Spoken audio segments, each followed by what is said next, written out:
This is an interesting car. This is the first year for the Dodge Dart.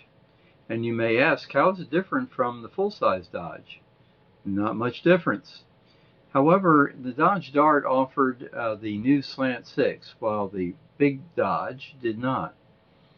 On this car, we have a 318, but a 361, 383 were also offered. The owner very graciously raised the hood so we could see what was underneath.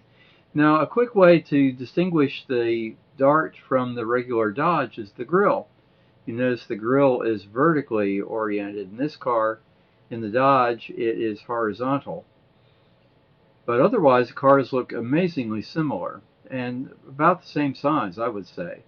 Another distinguishing characteristic is the fins in the back. In these 1960 Darts, they ran to the back end of the car.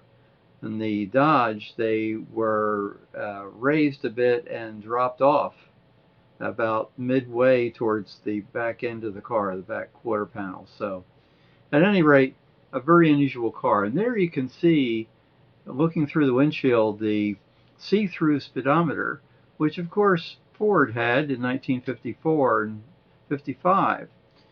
This is an interesting one, and notice the push buttons for the torque light on the left and for the heating and ventilating on the right.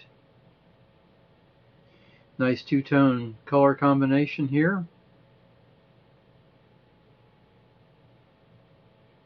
The steering wheel is a very deluxe one too.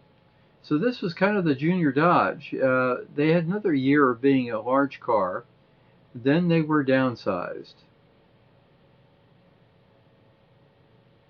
So it's unusual to see these full-size Darts. Lots of chrome trim there on the pillars. This one happens to be for sale.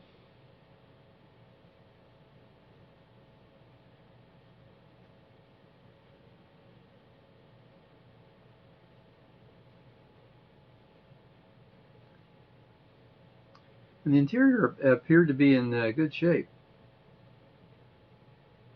I always like it when the original upholstery has survived. Or if it's not original, at least it maintains the same look as the original. Notice all the trim work there.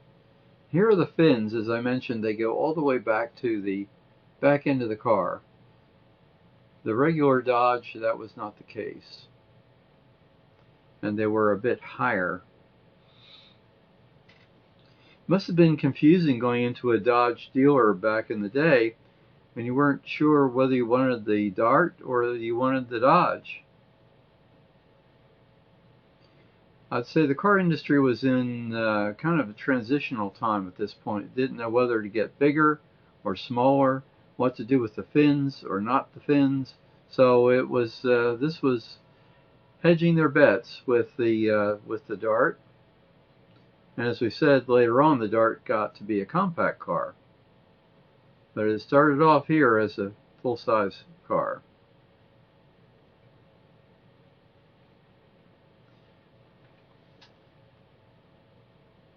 And by the way, the Dart came in 3 levels: the Seneca, the Pioneer, and the Phoenix.